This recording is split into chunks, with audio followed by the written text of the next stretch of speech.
The flight to Chicago felt like a dream. The show's production assistant, Kelsey, met us at the airport with a clipboard and enough energy to power a city block. "You must be Elise," she grinned, already walking too fast. "We are so excited to have you. The host loved your audition video. She's calling it the voice of truth wrapped in silk." Mr. Gray, or rather, Julia, who had flown here in one of her rarely worn navy suits, gave me an encouraging squeeze on the shoulder. Kelsey's eyes darted to her, uncertain. "And this is?" Julia extended a hand. "I'm her teacher." Kelsey looked at her for a moment longer than necessary. Not with suspicion, with recognition, but said nothing. Backstage at the studio was a flurry of makeup brushes, wardrobe racks, and interns holding coffees they couldn't remember who ordered. I sat in a dressing room lit by vanity bulbs, staring into the mirror. The reflection wasn't Elliot. And it wasn't Elise playing dress-up. It was just me. And somehow, that was the scariest thing of all. 5 minutes before airtime, a producer knocked and stepped in. "We need to go over the pre-interview one more time." Julia tensed beside me. The producer continued, "We'll introduce Elise with a brief video package, then ask a few light questions about singing and school. Nothing controversial, we promise." I relaxed, just a bit. But then he added, "Oh, and off the record, just so you're not blindsided, a conservative blog leaked some photos from your old school yearbook." He held out his phone. There it was. Elliot Hale. 7th grade. Crooked smile. "Tie too tight." "That's me," I said, my voice small. He nodded. "We're not going to address it unless you do. But the internet might not wait." Julia stepped forward. "What happens if she doesn't?" The producer shrugged. "People will fill in the blanks. They always do."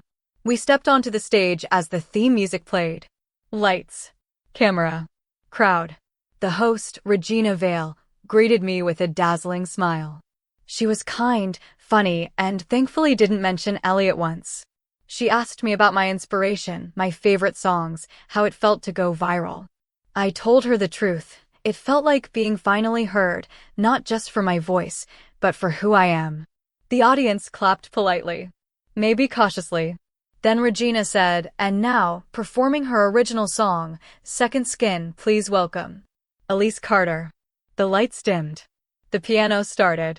And I sang. A song I'd written in the silence between who I was and who I wanted to be. Every lyric was a confession.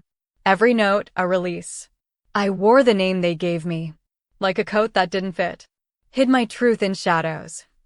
Afraid they'd never quit. But the mirror started whispering. And the silence wouldn't stay. So I stitched a second skin. And I danced it all away. When I finished, the audience was utterly still. Then applause. Real, thunderous, standing applause. Tears pricked my eyes. Not because of the praise. Because they saw me and didn't look away.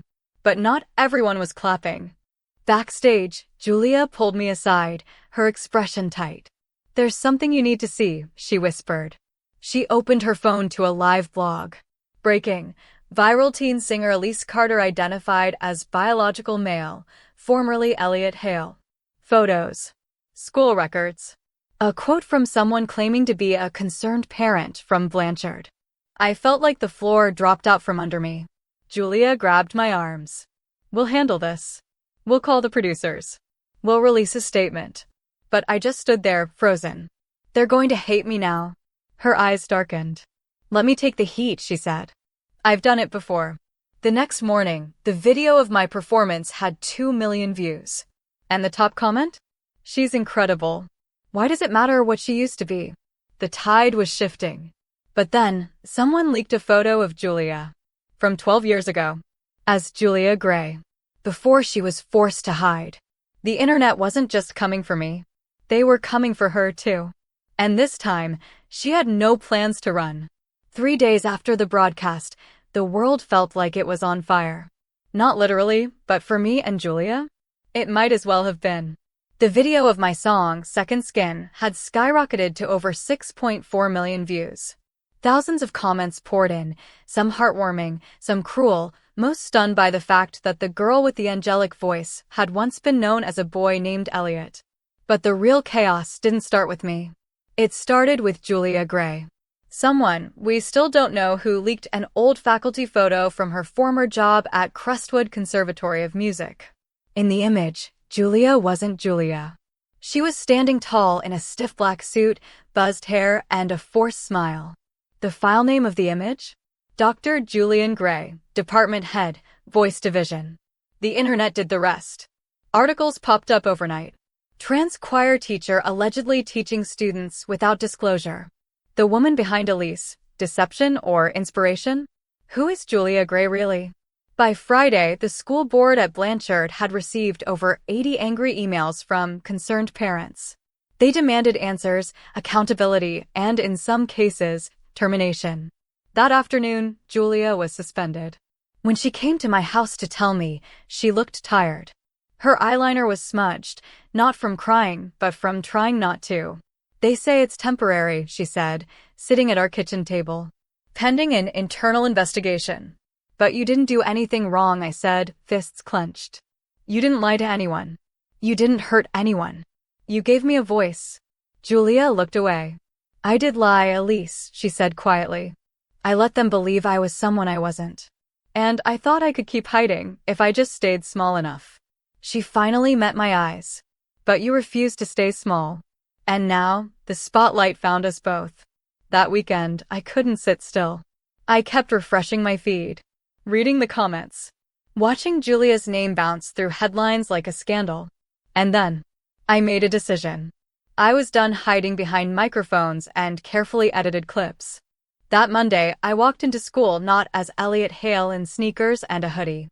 I walked in as Elise Carter. Hair curled, makeup on, wearing the lavender blouse from the showcase.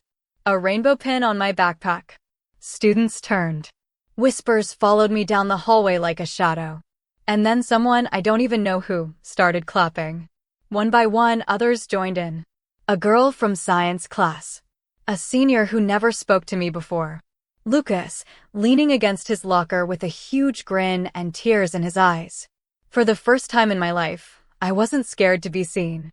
At lunch, I stood on a table, heart thudding, and held up my phone. I have something to say. The room hushed. Most of you know me as Elliot. But the truth is, I've always been Elise. I just didn't know how to say it out loud. And the person who helped me find that voice, the person who saved me, was Ms. Julia Gray. I looked at my classmates, my teachers, the wide eyes watching. She didn't lie. She survived. She helped someone else do the same. And if this school lets fear silence her, then it's not just her we're losing.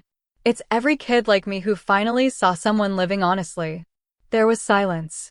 Then Lucas stood on a chair and yelled, "We stand with Ms. Gray." The cafeteria erupted into cheers. That night, we posted the video to social media. By morning, it had over 500,000 views. It trended with the hashtag, "We stand with Julia."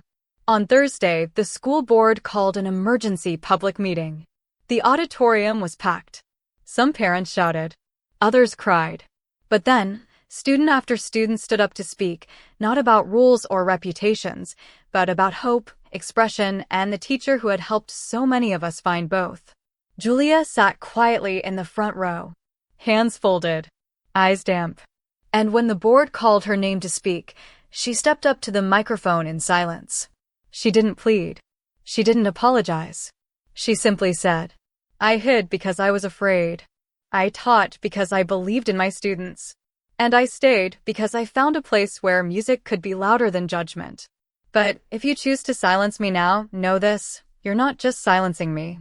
You're silencing every voice that dares to be different." They voted. 4-3. Julia Gray was reinstated. Afterward, I ran up and threw my arms around her. She held me so tightly I could barely breathe. "Elise," she whispered, "you didn't just find your voice." She pulled back, tears streaking her cheeks. "You gave it to me too." Spring arrived in Boise like a whisper.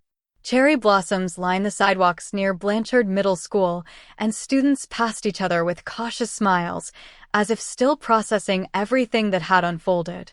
I had gone from being Elliot, a shy nobody who sang in empty stairwells, to Elise Carter, the girl who stood up on a cafeteria table and shook the walls with her truth.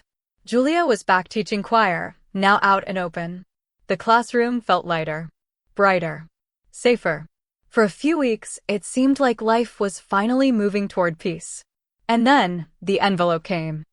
I was sitting at our kitchen table doing homework when my mom dropped the thick cream-colored packet in front of me. There was no return address, just one embossed name. The Wellington Academy for Performing Arts, New York City. My fingers trembled as I opened it. Inside was a formal letter. Dear Elise Carter, we have followed your journey and are deeply moved by your authenticity and raw talent. We would be honored to offer you a full scholarship to attend Wellington's Summer Performance Conservatory this July. We believe your voice deserves a larger stage. A full scholarship to one of the top performing arts academies in the country. In New York. I stared at the words like they weren't real. My mom covered her mouth, tears instantly forming.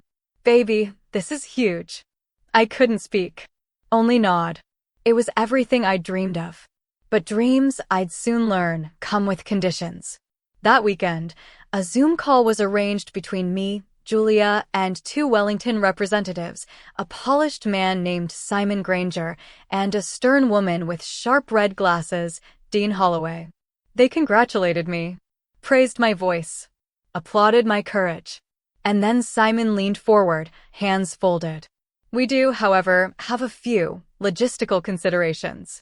My stomach dropped. Dean Holloway took over. We're a traditional academy.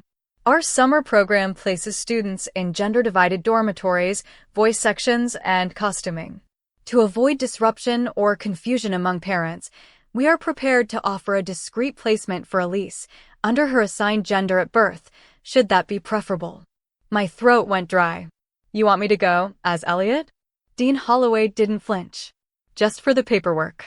The performance classes can remain neutral. You'll still sing. But we need to manage optics. Julia leaned in, sharp. You're asking her to hide. Simon jumped in. No, just temporarily. It's about access, not suppression. We're offering an opportunity few receive. I looked at the screen. These people were dangling my dream in front of me, but with a leash.